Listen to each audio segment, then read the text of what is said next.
Let's start with Catherine of Aragon. She was not just Henry's first wife. She was his brother's widow, married to Henry for political stability. For over 20 years, Catherine was a loyal queen. She endured multiple pregnancies, heartbreak after heartbreak, and still stood beside Henry as a devoted partner. Yet her greatest crime was something she could not control. She failed to give Henry a surviving male heir. In a world obsessed with dynasties, that failure became her death sentence, not physically, but socially and psychologically. Henry didn't simply ask for a divorce. He launched a religious revolution. He broke England away from the Catholic Church, declared himself the head of the Church of England, and erased centuries of religious authority just so he could legally discard Catherine. She was stripped of her title, separated from her daughter Mary, and forced to live in isolation. Catherine died alone, still calling herself the true queen until her last breath. What makes this worse is that Henry never allowed her to see her daughter again. That cruelty rarely makes it into classroom lessons. Then came Anne Boleyn, often portrayed as ambitious, seductive, and dangerous. But Anne was also a victim of Henry's obsession. He chased her relentlessly, promising marriage and power, but once she became queen, the fantasy collapsed. And failed to produce a male heir as well. Like Catherine, she suffered miscarriages, including one that deeply angered Henry. But unlike Catherine, Anne did not quietly accept humiliation. She argued. She challenged him. That made her dangerous. Henry didn't just fall out of love with Anne. He destroyed her. She was accused of adultery, incest, and treason, charges that modern historians agree were almost certainly fabricated. The men accused alongside her were tortured into confessions or condemned without real evidence. And was executed in one of the most chilling scenes in English history. She was given a skilled swordsman. Instead of an axe, not out of mercy, but because Henry wanted the execution done quickly and cleanly. Anne knelt, prayed, and was killed in seconds. Her daughter Elizabeth, later one of England's greatest queens, was declared illegitimate and removed from the line of succession. Henry never publicly admitted his role in this injustice. Jane Seymour followed and almost immediately. Henry married her within days of Anne's execution. Jane is often described as the lucky one, the woman Henry truly loved. But that image hides a darker reality. Jane understood the danger of her position. She was obedient, silent, and careful. She gave Henry what he wanted most, a male heir, Edward. But the cost was her life. Jane died shortly after childbirth, likely from infection. Henry mourned her publicly, but even in death, Jane's value was tied to what she produced.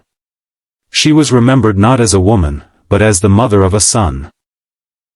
Next was Anne of Cleves, a political marriage arranged for alliance. Henry disliked her almost immediately. He mocked her appearance, calling her unattractive, and humiliated her in private. But instead of executing her, Henry chose a different form of cruelty. He annulled the marriage, declared it unconsummated, and kept Anne under his control for the rest of her life. She was given money and titles, but no freedom. She had to accept her fate quietly to survive. Anne of Cleves lived because she understood one rule better than the others. Never challenge the king. Catherine Howard did not understand that rule, and it cost her everything. She was young, likely a teenager when she married Henry, who was more than 30 years older. Catherine had been abused earlier in life, something Henry either ignored or used against her. When rumors of her past and alleged affairs surfaced, Henry reacted with rage and betrayal. Catherine was accused of treason for not disclosing her past relationships. Let that sink in. She was executed not just for alleged infidelity, but for failing to tell the king about her previous trauma. She was beheaded at the Tower of London, reportedly crying and praying moments before her death. She was around 19 years old. Finally, Catherine Parr, the sixth wife, survived not because Henry became kinder, but because she learned how to survive a tyrant. Catherine was intelligent and outspoken, interested in religion and reform. That nearly killed her. At one point, Henry signed a warrant for her arrest after religious arguments. Catherine found out just in time. She apologized, pretended submission, and convinced Henry that her opinions were meant only to entertain him. The arrest was cancelled. One wrong sentence and Catherine Parr would have joined the others. She outlived Henry, but even survival came at the cost of silence and fear. What makes Henry VIII's treatment of his wives worse than we were taught is not just the executions. It's the system of control, isolation, psychological torment, and absolute power. These women were watched constantly. Their words were reported. Their servants could become informants overnight. Pregnancy was a political test. Failure meant danger. Love was irrelevant. Safety depended on obedience. Henry used the law as a weapon. He changed rules when they no longer served him. Treason became whatever he decided it was. A queen could be executed not for what she did, but for what Henry believed she represented. Even their families were destroyed. Relatives were imprisoned, executed, or permanently ruined simply for being connected to a fallen queen. History often portrays Henry as a larger-than-life figure, charismatic, powerful, and decisive.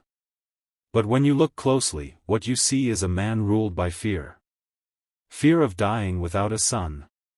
Fear of losing control. Fear of being challenged.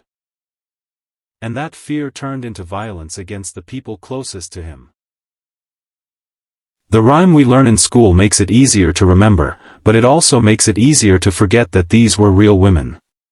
They had thoughts, emotions, hopes, and fears. They lived every day knowing one mistake could end their lives. And in many cases, it did. If this story changed how you see Henry VIII, let me know in the comments. Which wife story shocked you the most? And if you want more history that goes beyond the textbooks and into the uncomfortable truth, make sure you subscribe. History is not just dates and names.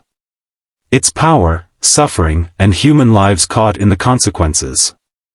And sometimes, the truth is far worse than we were ever taught.